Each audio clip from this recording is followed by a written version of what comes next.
What does it mean financially to be the average American? A lot of people probably consider themselves average, depending on what the situation may be. But this is what it means to be the average American, all kind of things being equal, financially in this country. For many Americans, their finances are a weak point.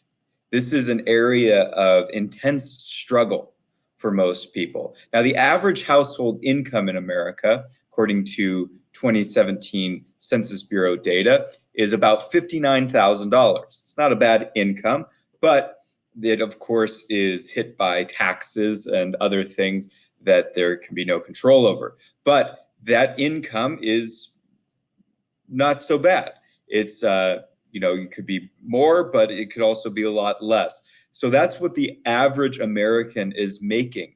However, the average American is also laden down.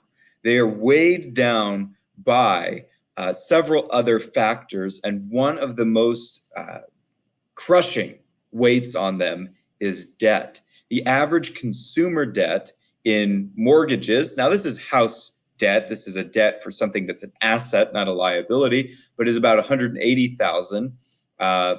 Most Americans have about $50,000 in debt. Student loans, this is averages of people who have this type of debt.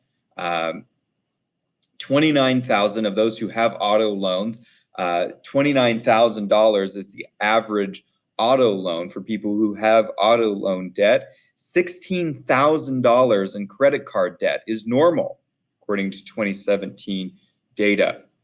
The consumer debt, meaning this is debt that must be paid for consumer goods. This isn't national debt. This isn't state debt. This isn't debt on taxes. This is debt that Americans owe for their consumption, that they have consumed in advance and now must pay back at interest this number. 12.73 trillion. That's trillion with a T. $1 billion is 1,000 million. Now take $1 million. Okay, think about what $1 million could do for you. Now multiply that times 1,000. Okay, if you were making $1 million a year, imagine having that for 1,000 years. Okay, now take that number, 1 billion, and multiply that times 1,000 more. Now take that number and multiply it times 12.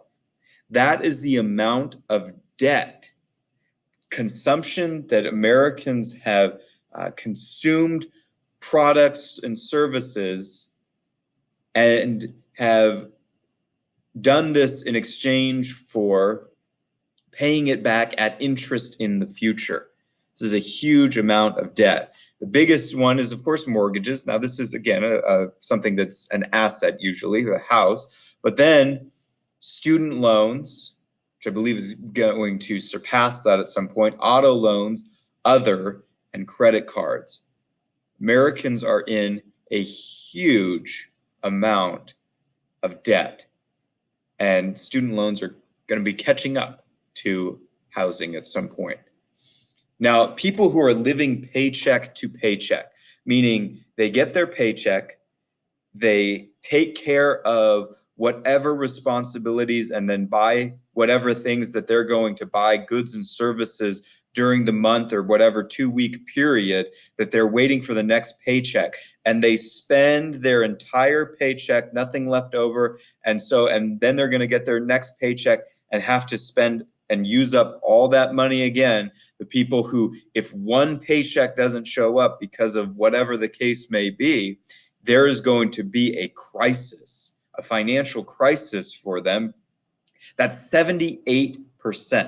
That means if you go down your street and you see 10 houses, that means 7 to 8 of those houses, people are living paycheck to paycheck, even those watching the video. That's what it means to be average, is that you are dependent on each paycheck for, in a sense, financial survival. The average credit card debt is 16.14% APR, meaning that's pretty much the rate that people are paying back on their credit card debt. So the debt continues to grow at interest the longer it exists. 7 out of 10 couples do not budget consistently. So even if they're pretty good with their money, 7 out of your 10 friends that you know are not getting together on what they're doing with their money. They're not working as a team. They're not agreeing on how their money is going to be handled month to month, which means you have often two people who could be going in different directions or feeling a lot of strain and frustration financially because they're facing this debt. Or they're facing the fact that they're just not aligned on the same page. They're not in agreement. And this can create resentment. This can create the opportunity for financial infidelity. This can create the situation for all kinds of problems to occur relationally between people in a marriage. And then 66% of Americans would struggle to pay for a $1,000 emergency. Now, a $1,000 emergency could be something, an emergency is just an unexpected circumstance that usually requires urgent attention. Now, a $1,000 emergency, if your car breaks, it could easily be at, even if it's something that's not that complicated, it could easily reach $1,000. Air conditioner breaks, something on the home has an issue where it needs to be taken care of and you don't have the skill to fix it. There's a problem medically. There could be a problem in any area of life or combined, because a lot of times things happen at the same time. And 66%, 6 out of 10 Americans, who are living just barely making it on that paycheck to paycheck, they need every single paycheck to survive financially, and who also are having to make these debt payments on credit cards, student loans, cars, all these other materials that they're using and services that they're using. If a $1,000 emergency comes up, this could cripple them financially. This means that they would have to borrow more money, take out a personal loan, use their credit cards, again, putting themselves even deeper in the hole. This is not financial freedom, but there is an opportunity to get away from this. There is a process to follow that is difficult, but is simple, and that can be done by any person, no matter where they're at in their lives financially.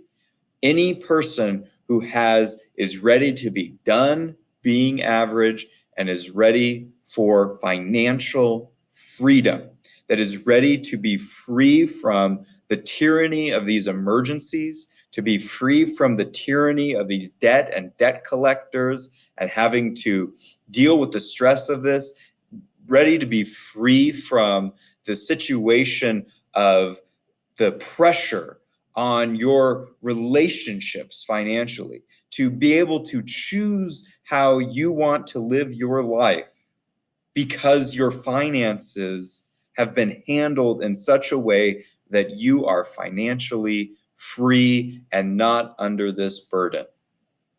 And you can talk to me about that process. Just you can look at the description.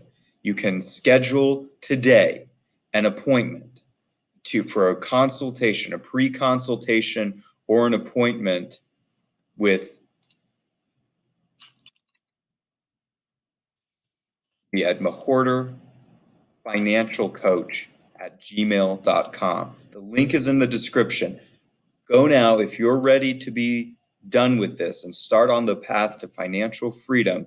Go now into the link, click the link, send me an email, click the link for scheduling an appointment, scheduling a pre-consultation over the phone or over video chat, and we can start on this process together, and you can put yourself in control of your finances in order to free yourself from this burden of the average American.